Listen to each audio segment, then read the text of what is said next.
নমস্কার, আমি অভিষেক sir. Daily GK practice সেশনে আজ ক্লাস নাম্বার আজ ক্লাস নাম্বার 31 হবে। হ্যাঁ, ক্লাস নাম্বার আজকে 31, 30 না। তো প্রিভিয়াস ডের হোমওয়ার্ক কোশ্চেন কী ছিল? ছিল কোন ধাতুটি সাধারণ তাপমাত্রায় তরল থাকে? নর্মালি তো ধাতু সাধারণ তাপমাত্রায় কঠিন থাকে, তো কোন ধাতুটি সাধারণ তাপমাত্রায় তরল থাকে? তো এর উত্তর হবে পারদ। পারদ, যার সংকেত কি? Hg। মনে রাখবে এর পারমাণবিক ক্রমাঙ্ক কিন্তু 80, এটা কিন্তু পরীক্ষায় আসে। আর একে কিন্তু কুইক সিলভার কিন্তু বলা হয় এই পারদকে। আর যদি বলা হয় তরল অধাতুর কথা বলে তাহলে কিন্তু ব্রোমিন হবে। তাহলে যদি তরল অধাতুর কথা বলা হয় তাহলে ব্রোমিন। ঠিক আছে, তো আজকের প্রথম প্রশ্ন,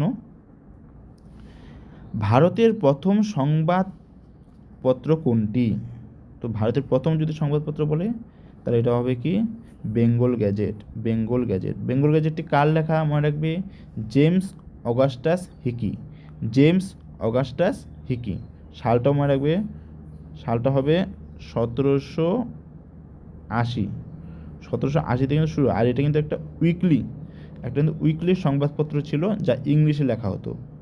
ঠিক আছে, আচ্ছা, আর এটা কিন্তু কলকাতা থেকে মানে ছাপা হতো কলকাতাতে। তাহলে এ কে লিখেছিল? James Augustus Hicky, Bengal gadget. পরবর্তী প্রশ্ন, ফেলুদা, বিখ্যাত চরিত্র ফেলুদা কে স্রষ্টা করে, মানে এর স্রষ্টা কে ছিল? ফেলুদার কে ছিল? সত্যজিৎ রায় কিন্তু এই ফেলুদা চরিত্রের স্রষ্টা। আচ্ছা, এখানে যে প্রেমেন্দ্র মিত্র আছে, প্রেমেন্দ্র মিত্রের স্রষ্টা কিসের স্রষ্টা ছিল? ঘনাদা। শরদিন্দু বন্দ্যোপাধ্যায়ের কী ছিল? মনে রাখবে শরদিন্দু বন্দ্যোপাধ্যায়ের ছিল হলো ব্যোমকেশ, আর নারায়ণ গঙ্গোপাধ্যায় হলো টেনিদা। তাহলে নারায়ণ গঙ্গোপাধ্যায়ের টেনিদা, সত্যজিৎ রায়ের হলো ফেলুদা, প্রেমেন্দ্র মিত্রের ঘনাদা, আর শরদিন্দু বন্দ্যোপাধ্যায় হলো ব্যোমকেশ। বিখ্যাত। 3 নম্বর কোশ্চেন বলছে সুন্দরবনকে কোন সালে ইউনেস্কোর ওয়ার্ল্ড হেরিটেজ সাইটে হিসেবে ঘোষণা করা হয়? আচ্ছা, এই সুন্দরবন কিন্তু একটা ফেমাস জায়গা, অনেক কিছু ফেমাস ছিল। এর যদি সালগুলো আমি এক করে দেখি, সবার মনে রাখবে সবার শুরুতে কিন্তু একে 1973 কিন্তু টাইগার রিজার্ভ হিসেবে কিন্তু ঘোষণা করা হয়। টাইগার রিজার্ভ 1973 সালে। এরপরেই 1977 সালে একে অরণ্য হিসেবে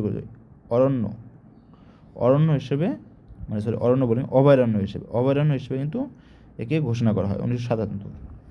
এরপরে মনে রাখবে 1984 সালে, এক এক করে মনে রাখবে, একে কিন্তু মনে রাখবে জাতীয় উদ্যান মানে ন্যাশনাল পার্ক হিসেবে কিন্তু ঘোষিত করা হয়। এরপরে মনে রাখবে 1987 এই ইউনেস্কোর ওয়ার্ল্ড হেরিটেজ সাইট হিসেবে কিন্তু ঘোষণা করা হয়, ওয়ার্ল্ড হেরিটেজ সাইট। এরপরে 1989 একে বায়োস্ফিয়ার রিজার্ভ হিসেবে কিন্তু ঘোষণা করা হয়।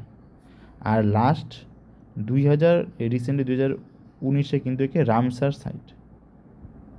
রামসার সাইট হিসেবে ঘোষণা করা হয়। মানে প্রায় সবই পেয়েছে। 73-এ টাইগার রিজার্ভ, 77-এ অভয়ারণ্য হয়, 84-তে ন্যাশনাল পার্ক, 87-তে এখানে ইউনেস্কো ওয়ার্ল্ড হেরিটেজ সাইট হিসেবে ঘোষণা করা হয়, 89 হলো বায়োস্ফিয়ার রিজার্ভ, মানে 89 বায়োস্ফিয়ার রিজার্ভ, আর 2019 সালে কিন্তু রামসার সাইট হিসেবে ঘোষণা করা হয় এলো সুন্দরবন। তাহলে এখানে উত্তর কোনটা হবে? যেহেতু বলছে এখানে কি ওয়ার্ল্ড হেরিটেজ সাইট, তাহলে ওয়ার্ল্ড হেরিটেজ সাইট হবে 1987 সালে। ঠিক আছে, পরবর্তী প্রশ্ন, কয়াল ভূমি রূপটি কোন উপকূলে দেখা যায়? কয়াল ভূমি রূপ একদম মালাবার উপকূল, কেরালায় যে আছে, কেরালায় যে মালাবার উপকূলে কয়াল মরুভূমি দেখা যায়, কয়াল। পরবর্তী প্রশ্ন, ছোট নাগপুরের মালভূমির সর্বোচ্চ শৃঙ্গের নাম কি? ছোটনাগপুরের সর্বোচ্চ শৃঙ্গ হবে পরেশনাথ। আচ্ছা, যে ধূপগড়, সাতপুরা শৃঙ্গের হলো শেষ সর্বোচ্চ শৃঙ্গ হলো ধূপগড়। গুরুশিখরটা কোথায় আছে, মানে গুরুশিখর আরাবল্লী। কলসুবাই তো কলসুবাই আছে পশ্চিমঘাট পর্বতমালায় দেখা যায় শৃঙ্গ, বড় শৃঙ্গ।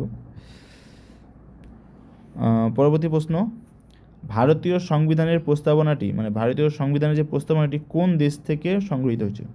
সংবিধানটা মানে প্রস্তাবনাটা যদি বলে তাহলে বলা হবে ইউএসএ। কিন্তু যদি প্রশ্নটা ঘুরিয়ে বলে যে এই সংবিধানের ভাষা আর কাঠামোটা কোথা থেকে নেওয়া হয়েছিল, তাহলে কিন্তু অস্ট্রেলিয়া হবে। যদি ভাষা কাঠামো বলে তাহলে অস্ট্রেলিয়া, আর যদি বলে প্রস্তাবনাটা, এই আইডিয়াটা কোথা থেকে নিয়েছিল, তাহলে হবে ইউএসএ। আচ্ছা, আয়ারল্যান্ড থেকে নিয়েছিল DPSP, directive principle of state policy. Canada থেকে এই যে শক্তিশালী কেন্দ্র গঠনের আইডিয়া, তারপরে রাজ্যপালের আইডিয়া কিন্তু কানাডা থেকে নেওয়া হয়েছিল। পরবর্তী প্রশ্ন, কোন সংবিধানের সংশোধনের মানে অ্যামেন্ডমেন্ট দ্বারা ওই বয়স 21 থেকে কমে 18 করা হয়? তো এটা অনেকবার করানো হয়েছে, 61 যদি সালটা বলে তাহলে 1988। আর যদি বলে কার্যকরী, এটা পাস হয় 1980, কার্যকরী হয় কিন্তু 1 বছর পরে, 1989 কিন্তু কার্যকরী হয়। আচ্ছা, এখানে বলছে পরবর্তী প্রশ্ন, আলোর প্রতিফলনের ক্ষেত্রে আপতন কোণ 60 ডিগ্রি হলে বিচ্যুতি কোণ কত? আচ্ছা, বিচ্যুতি কোণ কত হয়? তো আচ্ছা, এখানে বিচ্যুতি কোনটা মানে কোন জায়গাটাকে বলছে মনে রাখবে, আমরা যদি এখানে আপতন কোণ অঙ্কন করি তাহলে এটা আপতন কোণ হয়, এটা কি হয়, প্রতিফলন কোণ। আর এই কোণ আর এই কোণের সমষ্টি হলো বিচ্যুতি কোণ। বিচ্যুতি কোণের ফর্মুলা হলো 180 মাইনাস 2 ইন্টু আই বলতে আপতন কোণ। টোটালটা 180, এর 2 ইন্টু আই, আপতন কোণ প্রতিফলন সমান 2 ইন্টু আই। তাহলে এখানে যদি আমি বসিয়ে দিই তাহলে 180 মাইনাস 120 অর্থাৎ 60 ডিগ্রি হবে উত্তর। মনে রাখবে শুধুমাত্র 60 ডিগ্রি থাকলেই কিন্তু তার বিচ্যুতি কোণ সেম হয়, মানে 60 ডিগ্রি থাকলে আপতন কোণ, প্রতিফলন কোণ এবং বিচ্যুতি কোণ তিনটাই কিন্তু সেম হয়। তাহলে উত্তর হবে কি 60 ডিগ্রি। পরবর্তী প্রশ্ন, ওয়াশিং সোডা, ঠিক আছে, ওয়াশিং সোডার রাসায়নিক নাম। ওয়াশিং সোডা যদি আসে তাহলে সোডিয়াম কার্বনেট হবে, যদি ওয়াশিং সোডা বলে তাহলে সোডিয়াম কার্বনেট, ঠিক আছে। আর যদি বলা হয়, আর যদি বেকিং সোডা বলে, বেকিং সোডা তাহলে হতো সোডিয়াম বাইকার্বনেট। আচ্ছা, এখানে ক্যালসিয়াম কার্বনেট আছে, ক্যালসিয়াম কার্বনেট কিন্তু যে চুনাপাথর যেটা আছে লাইমস্টোন, চুনাপাথর কিন্তু ক্যালসিয়াম। আর এই যে সোডিয়াম হাইড্রোক্সাইড NaOH, একে কী বলা হয় মনে রাখবে, একে কিন্তু কস্টিক সোডা। আচ্ছা, এখানে সকলের সংকেতটা লিখে দিই। Sodium carbonate Na2CO3, sodium bicarbonate NaHCO3, আর ক্যালসিয়াম কার্বনেট তো জানোই CaCO3, সোডিয়াম হাইড্রোক্সাইড NaOH, ঠিক আছে। তাহলে এর উত্তর হবে কি, ওয়াশিং সোডা হবে কি সোডিয়াম কার্বনেট। পরবর্তী প্রশ্ন, উদ্ভিদের ট্রপিক চলন নিয়ন্ত্রণ করে কোন হরমোন? ট্রপিক চলন, তাহলে এটা উত্তর অক্সিন ট্রপিক চলন। আর যদি বলে বৃদ্ধি নিয়ন্ত্রণ করে তাহলে কিন্তু জিব্বারেলিন, ঠিক আছে, বৃদ্ধি নিয়ন্ত্রণ করে। পরবর্তী প্রশ্ন, মানুষের কান সর্বনিম্ন এবং সর্বনিম্ন কত ফ্রিকোয়েন্সি শুনতে পাবে? তো যদি নিম্ন বলে তাহলে হলো 20 হার্টজ।